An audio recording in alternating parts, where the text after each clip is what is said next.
votre fidélité, 20h sur la télévision Futur Média. Bonsoir à toutes et à tous. Bienvenue à cette principale édition. Les titres, c'est tout de suite. Farba Ngom perd son immunité parlementaire. L'Assemblée nationale a statué son cas ce vendredi. Une plénière boudée par ses camarades de la coalition Taku Wallu. Le maire des Agnam peut compter toutefois sur le soutien des chefs religieux de son fief. Ces derniers se sont retranchés à Mboloyel pour formuler des prières à l'endroit du mis en cause. Je suis déterminé à poursuivre le combat pour le respect du pluralisme et de la liberté d'expression. Ce sont les mots de Moustapha Diakhaté après sa sortie de prison. L'ancien président du groupe parlementaire libéral donne rendez-vous à la presse le 28 janvier prochain pour s'exprimer. Le professeur Madior Diouf a rejoint sa dernière demeure, fondateur du RND, ancien ministre. Il est présenté par ses proches comme un syndicaliste engagé, un leader qui a été très inspiré par Cheikh Anta Diop. Et puis la prolongation du délai de gel des importations d'oignons suscite des réactions mitigées au sein des producteurs. Certains l'approuvent pour un meilleur écoulement de leur stock. D'autres considèrent la mesure dommageable à la production locale. Voilà pour les titres. Le développement, c'est tout de suite.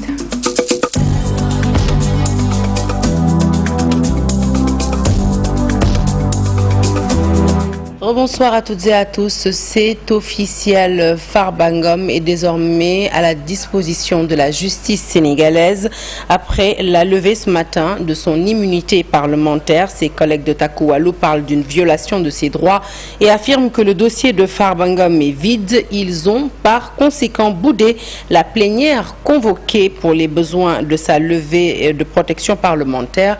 Interrogée de son côté, la majorité affirme avoir respecté tous les droits du député maire des Agnam. Reportage à Bibfaye. C'est fait, les députés ont levé l'immunité parlementaire de leur camarade Farba Ngom, formulée par le procureur de la République financier.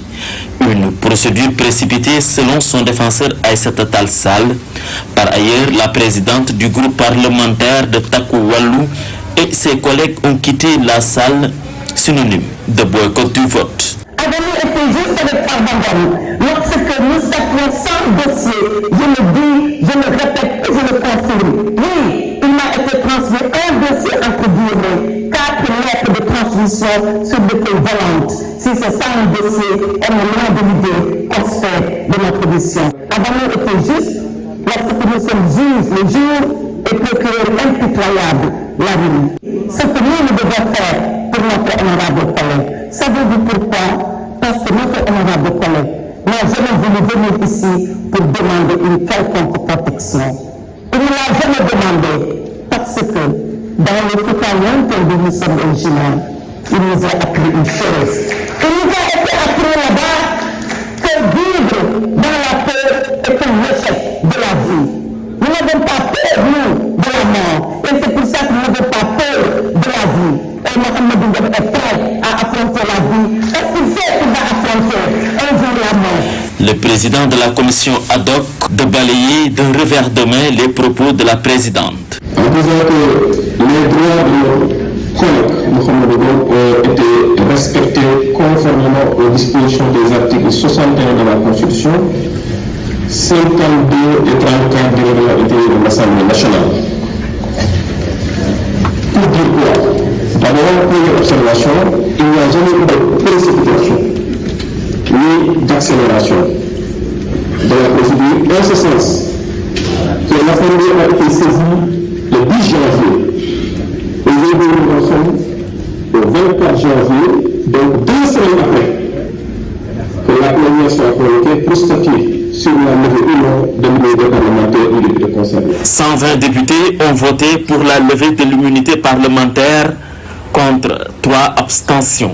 Pour rappel, Mohamed Ngom dit Farba est poursuivi pour association de malfaiteurs, blanchiment de capitaux, escroquerie portant sur les deniers publics, trafic d'influence, fraude fiscale, abus de biens sociaux et de complicité dans la commission des 3 premières infractions.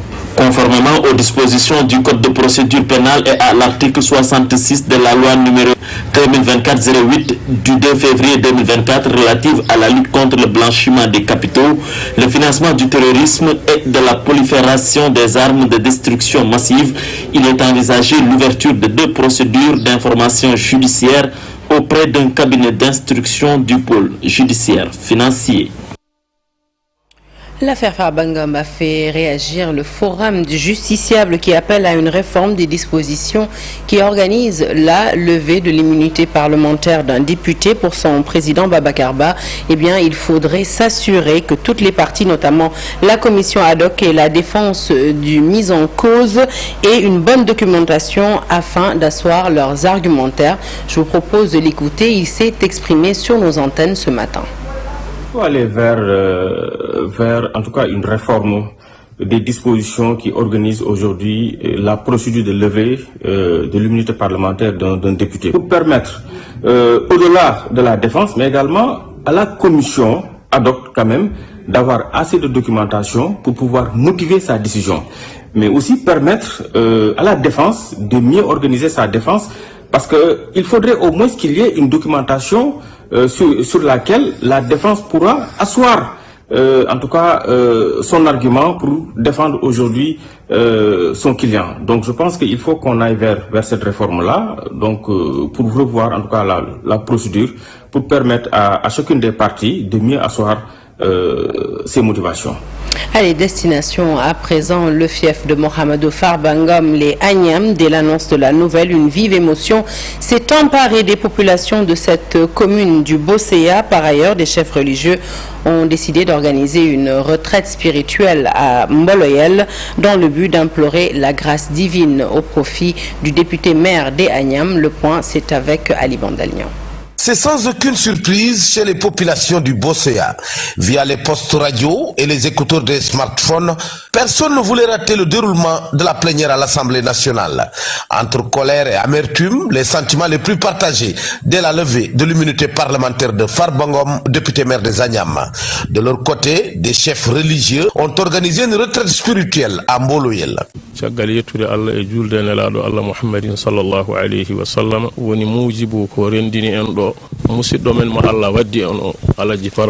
Cette affaire Farba Ngom ne peut pas nous laisser indifférents, parce qu'après tout c'est notre neveu, c'est notre fils, mais également c'est notre talibé. C'est quelqu'un qui a beaucoup apporté pour le développement de ce terroir-là. Donc aujourd'hui, au moment où il est au cœur de toute cette actualité, en tant que religieux, nous ne pouvions pas rester indifférents. Voilà l'objet pour lequel nous nous sommes retrouvés ici, pour implorer la grâce divine. Nous n'avons que nos chapelets et le Saint-Coran pour demander à Allah subhanahu wa ta'ala qu'il le protège, qu'il fasse en sorte qu'il puisse le protéger et qu'il sorte de toutes ces griffes. Et aux nouvelles autorités qui ont en charge les destinées de tous les Sénégalais, nous prions pour eux, mais nous leur demandons d'être beaucoup plus tolérants, le tout pour le bien-être du peuple sénégalais. Le Sénégal que nous aimons tant, nous demandons à Allah qu'il fasse régner la paix.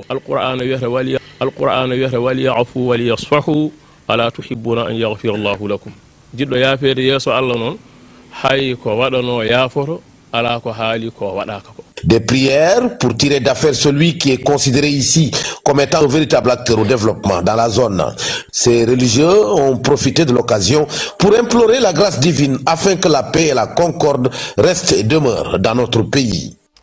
Allez, on recueille à présent les premiers mots de Moustapha Diakhaté après sa sortie de prison. L'ancien président du groupe parlementaire libéral se dit plus que jamais déterminé à poursuivre le combat au nom du respect du pluralisme, mais aussi de la liberté d'expression. Il s'est exprimé sur les antennes de la RFM ce matin. Nous l'écoutons.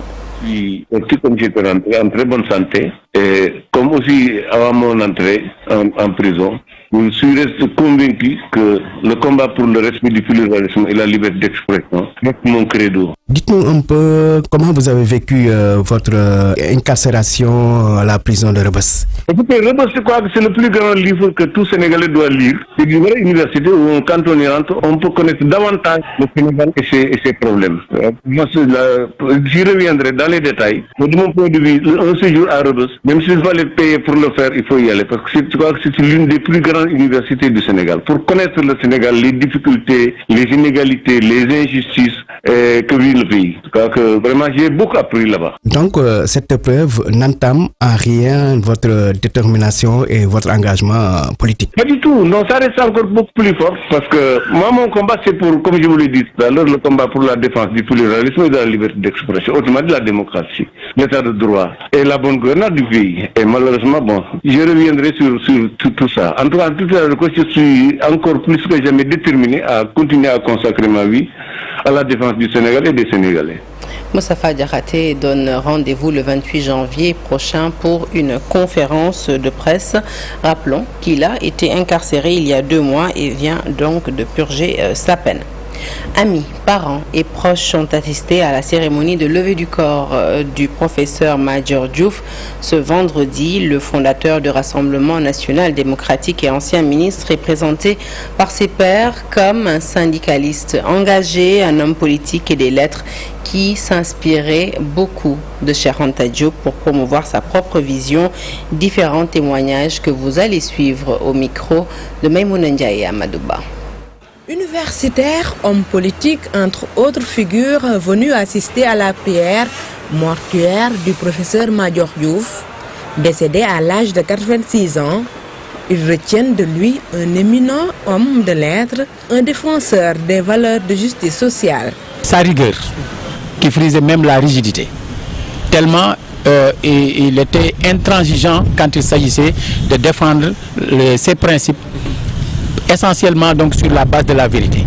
C'était un combattant, c'était un intellectuel sans concession, qui savait ce qu'il voulait, qui savait où il allait et qui savait quand même faire preuve de souplesse quand il s'agissait maintenant de négocier sur les questions qui ne dérangeaient pas. Le professeur Madior Diouf, comme il l'a dit, un ascète. Le professeur Madior Diouf, un homme de conviction. Le président Madior Diouf, ce que j'ai pu retenir en lui, c'est qu'il a toujours été, en toutes circonstances, calme, débonnaire pour ne pas dire philosophe. Quelqu'un qui a été au service de son peuple, au service de son pays, mais très attaché et très enraciné à son signe natal. Moustapha Niasse dira un homme sérieux et rigoureux pour avoir cheminé avec le défunt pendant plus de 70 ans. Un ascète, on pourrait dire, pour utiliser un terme de l'ancien grec, un ascète. L'ascétisme de Madior Diouf était vécu par lui tous les jours, tous les instants, dans son comportement quotidien et surtout dans son comportement civil, social, civique et patriotique.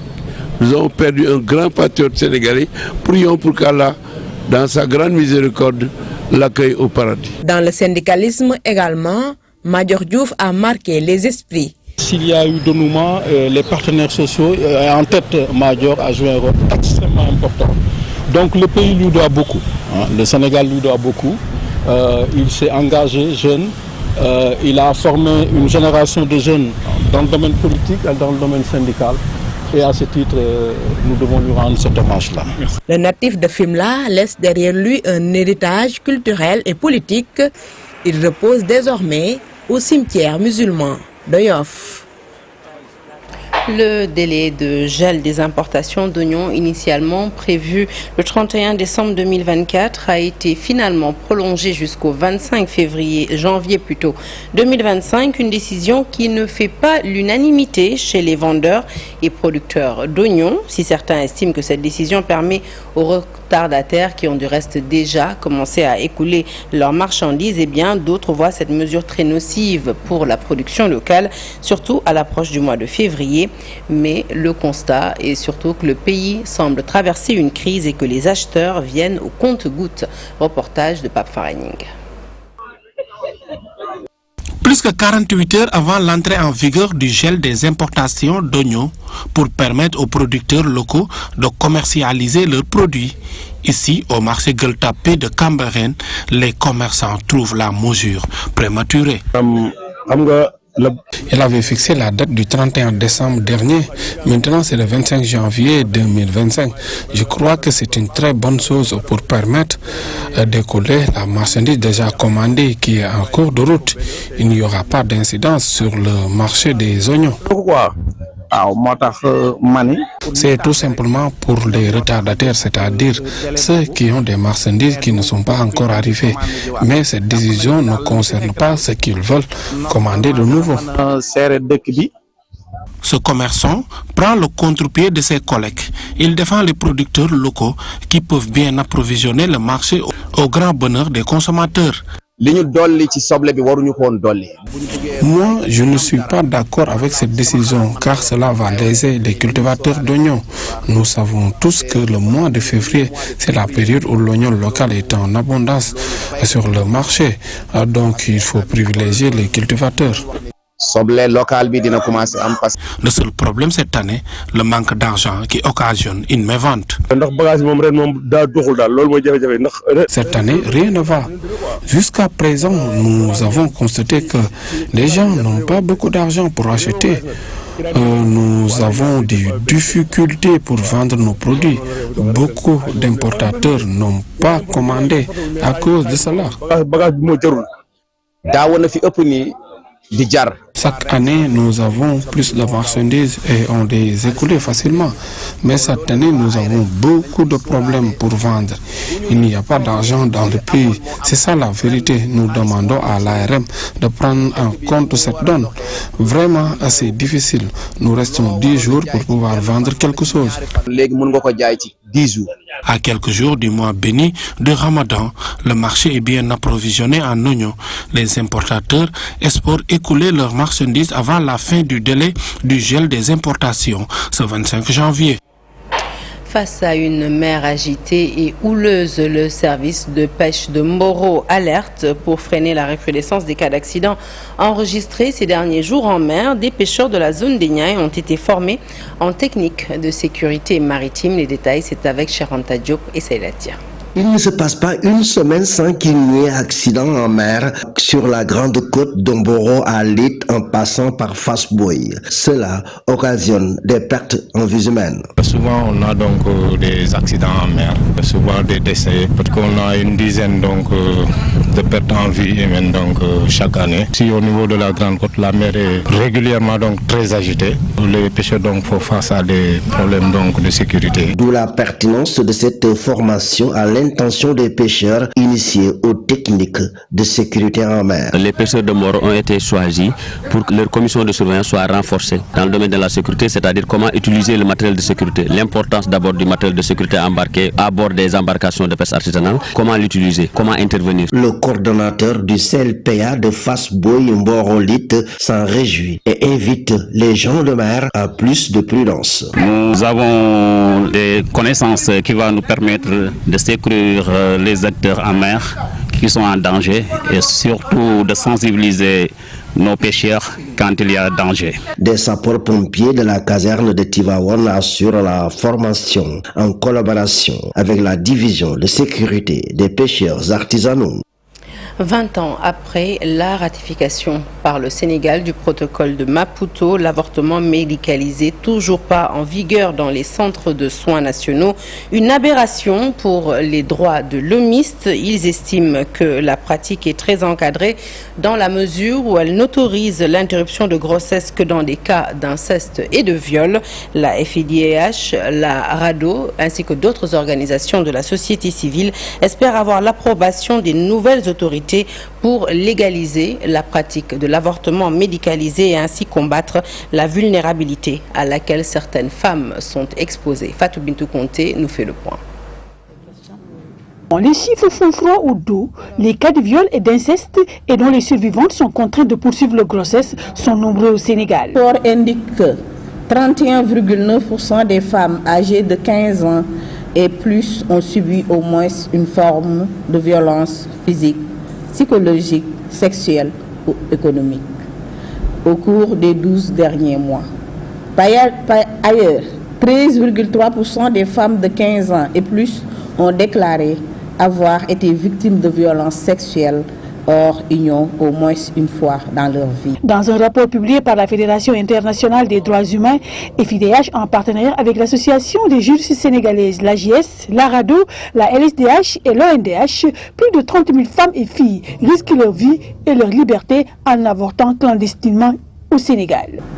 Il ressort de ce rapport, chaque année dans notre pays, plus de 30 000 femmes et filles risquent leur vie et leur liberté en avortant clandestinement.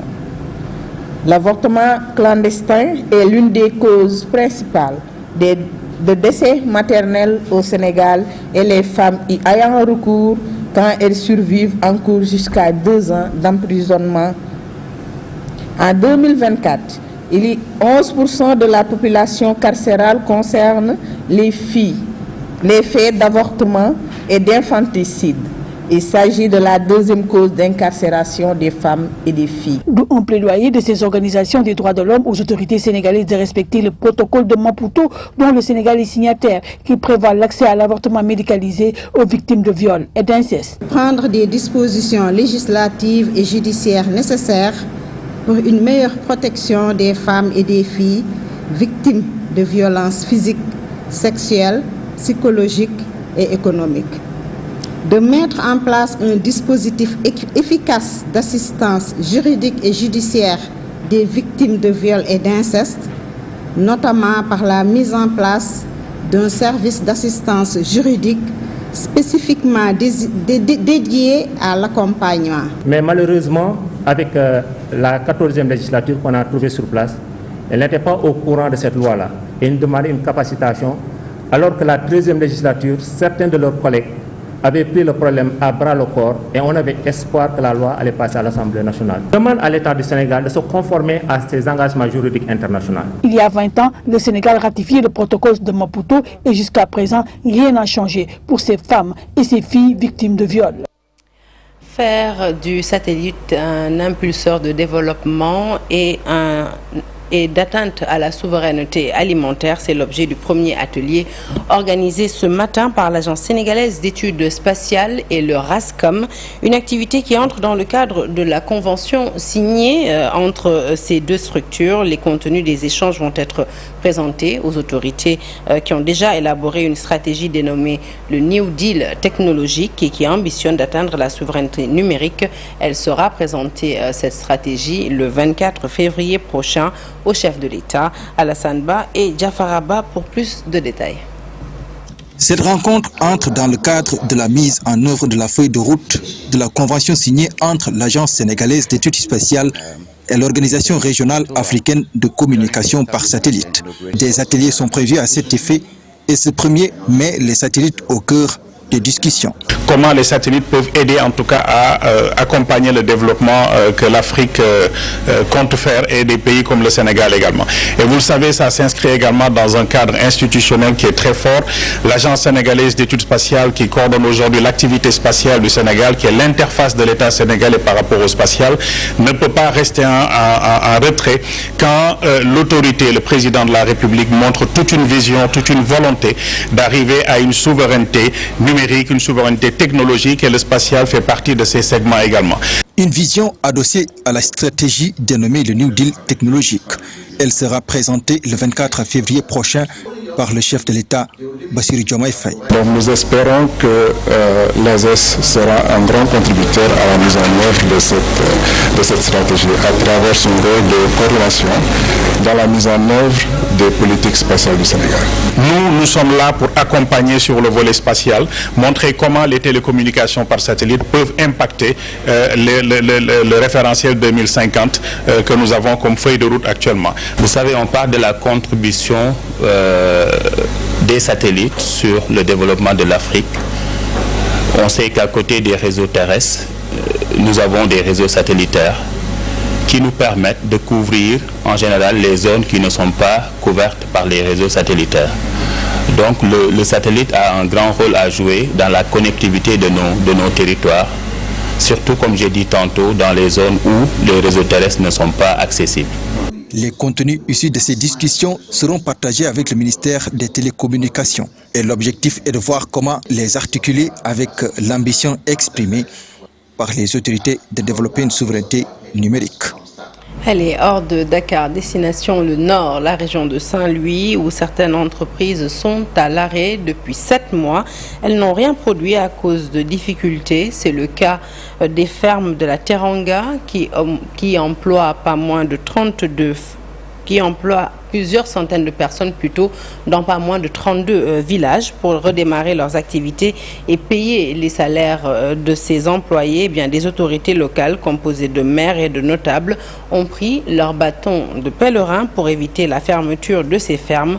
La production agricole sera également reprise dans les prochains jours et le point, c'est avec Ousseynou Diop et Habib Sek.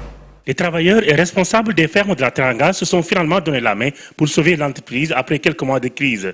Les deux parties se sont engagées à reprendre les activités après des négociations entamées par les autorités locales. En tant qu'organisation syndicale accompagnée des délégués du personnel de la ferme de la Teranga, nous avons été conviés à ce conclave pour pouvoir faire un diagnostic, une évaluation par rapport à la situation qui prévaut actuellement. Dieu merci, par rapport aux discussions, nous avons pu avoir des convergences de points de vue. L'activité agricole qui assure le développement de la zone va ainsi démarrer dans les prochains jours, selon les responsables. Les populations ont commencé à travailler, c'est quelque chose déjà de bien. Les responsables ont aussi payé une partie de la dette pour régler la situation. Donc on peut espérer que ça va aller. La crise au sein de cette entreprise, après plusieurs mois sans salaire, est désormais réglée. Certains travailleurs ont reçu une partie des arriérés de salaire.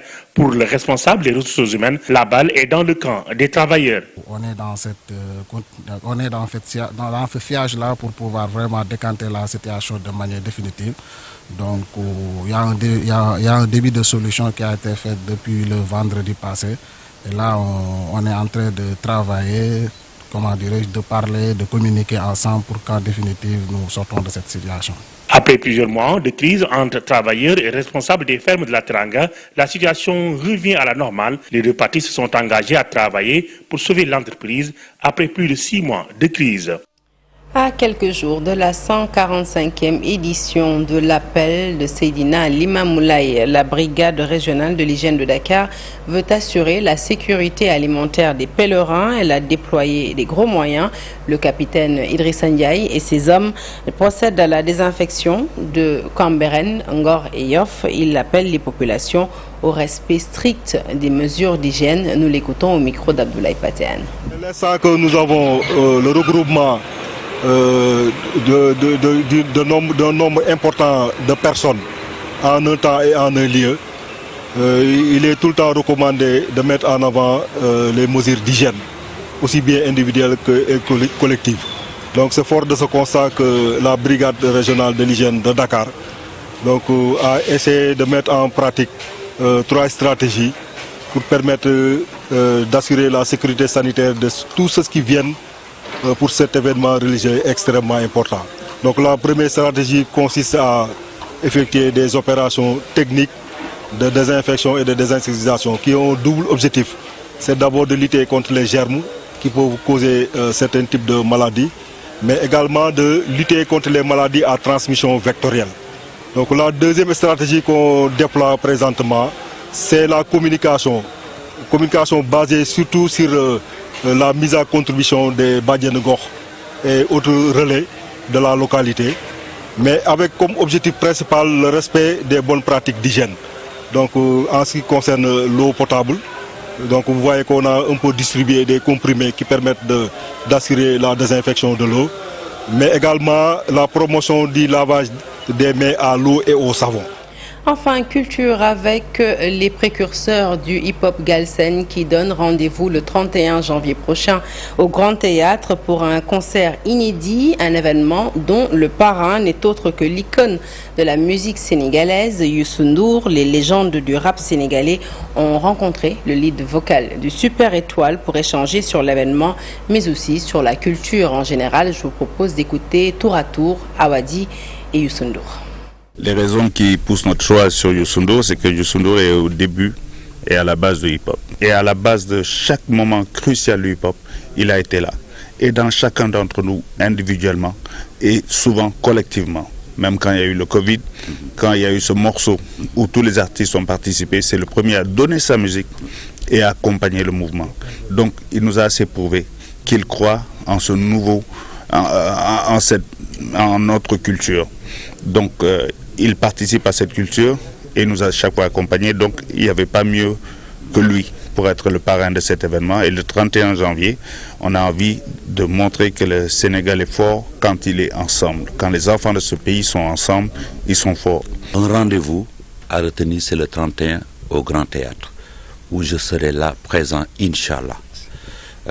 C'est pour montrer toute la solidarité qui existe sur notre branche, parce que l'art c'est large. Et nous avons beaucoup parlé de ça. Et je pense qu'il y a du lourd qui se prépare. Il y a les nostalgiques qui vont vraiment se réveiller.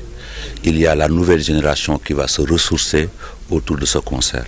Donc, c'est le 31 au Grand Théâtre. Nous serons tous présents et il y a quelque chose qui se prépare par eux et nous serons parrains et présents. Amis, parents et proches ont assisté à la cérémonie de levée du corps du professeur Madior Diouf ce vendredi. Le fondateur du RND, le Rassemblement national démocratique et ancien ministre, est présenté par ses pairs comme un syndicaliste engagé, un homme politique et des lettres qui s'est beaucoup inspiré de l'œuvre de Cheikh Anta Diop. Différents témoignages que vous allez suivre tout de suite avec Maïmouna Ndiaye et Amadou Ba. Universitaire, homme politique, entre autres figures venues assister à la prière mortuaire du professeur Madior Diouf, décédé à l'âge de 86 ans. Ils retiennent de lui un éminent homme de lettres, un défenseur des valeurs de justice sociale. Sa rigueur, qui frisait même la rigidité, tellement il était intransigeant quand il s'agissait de défendre ses principes, essentiellement donc sur la base de la vérité. C'était un combattant, c'était un intellectuel sans concession, qui savait ce qu'il voulait, qui savait où il allait et qui savait quand même faire preuve de souplesse quand il s'agissait maintenant de négocier sur les questions qui ne dérangeaient pas. Le professeur Madior Diouf, comme il l'a dit, un ascète. Le professeur Madior Diouf, un homme de conviction. Le président Madior Diouf, ce que j'ai pu retenir en lui, c'est qu'il a toujours été, en toutes circonstances, calme, débonnaire pour ne pas dire philosophe. Quelqu'un qui a été au service de son peuple, au service de son pays, mais très attaché et très enraciné à son signe natal. Moustapha Agnès dira un homme sérieux et rigoureux pour avoir cheminé avec le défunt pendant plus de 70 ans. Un ascète, on pourrait dire, pour utiliser un terme de l'ancien grec, un ascète. L'ascétisme de Madior Diouf était vécu par lui tous les jours, tous les instants, dans son comportement quotidien et surtout dans son comportement civil, social, civique et patriotique. Nous avons perdu un grand patriote sénégalais. Prions pour qu'Allah, dans sa grande miséricorde, l'accueille au paradis. Dans le syndicalisme également, Madior Diouf a marqué les esprits. S'il y a eu dénouement, les partenaires sociaux, en tête Madior a joué un rôle extrêmement important. Donc le pays lui doit beaucoup, le Sénégal lui doit beaucoup. Il s'est engagé jeune, il a formé une génération de jeunes dans le domaine politique et dans le domaine syndical. Et à ce titre, nous devons lui rendre cet hommage-là. Le natif de Fimela laisse derrière lui un héritage culturel et politique. Il repose désormais au cimetière musulman de Yoff. Ce jeudi, Ecobank a marqué son 25e anniversaire au Sénégal, soulignant un quart de siècle de succès, de partenariat et de confiance avec ses clients et partenaires. Un événement qui, au-delà du succès, met en lumière les ambitions futures du groupe, de la banque aussi, déterminée à relever de nouveaux défis et à continuer de contribuer au développement économique du Sénégal. Biramdour. Ce jeudi, Ecobank a célébré un quart de siècle d'existence au Sénégal. 25 ans marqués par une présence grandissante, un engagement sans faille et surtout la confiance qu'elle a su instaurer auprès de ses clients et partenaires. Un bel anniversaire, symbole d'une histoire commune faite de succès et de résilience. Aujourd'hui, nous avons réuni nos clients, partenaires et parties prenantes pour célébrer 25 années d'opération au Sénégal. Nous avons été créés à partir de rien, nous avons grandi et aujourd'hui, il était tout à fait important pour nous de remercier nos clients, de remercier nos parties prenantes et nos partenaires pour la confiance et le soutien accordé au cours de ces 25 années passées et leur dire tout notre engagement à continuer d'œuvrer pour être encore plus pertinent, encore plus créatif, encore plus innovant et encore plus engagé à leur côté pour les accompagner dans leurs projets de financement, dans leurs projets de développement, dans les services financiers et bancaires nécessaires pour la croissance et le développement de leur activité. L'événement a réuni clients et partenaires, soulignant la force des relations bâties au fil des ans et la volonté de la banque de poursuivre son rôle clé dans le développement économique du pays. C'est le sens de la cérémonie que nous avons voulu organiser aujourd'hui pour toutes ces personnes-là qui nous sont si chères. Merci. Je profite de votre micro pour remercier l'ensemble de nos clients, qu'ils sachent que le client est au cœur de notre activité et que EcoBank se mettra toujours au devant de la scène quand il s'agira d'un accompagnement, que ce soit les PME, que ce soit les grandes entreprises, que ce soit les particuliers, que ce soit toute cette population-là qui aujourd'hui n'a pas facilement accès aux services bancaires. Nous serons toujours engagés à trouver des solutions pour aller plus loin et renforcer notre mission de banque panafricaine qui participe à l'intégration africaine pour faire de l'Afrique un acteur qui compte sur le plan mondial. Aujourd'hui, EcoBank ne se contente pas de célébrer son passé, mais regarde résolument vers l'avenir, prête à relever de nouveaux défis et à offrir encore plus de services innovants à ceux qui lui ont accordé leur confiance. Un parcours de 25 ans qui ne fait que commencer. C'est la fin de ce journal. Merci de l'avoir suivi. L'actualité se poursuit sur toutes nos plateformes digitales. Un peu plus tard dans la soirée, le Giancarlo avec Abdoulaye Der et toute son équipe. Mais restez avec nous tout de suite, la deuxième partie de Soir d'Info. Et nous parlons d'emploi des jeunes et de croissance durable.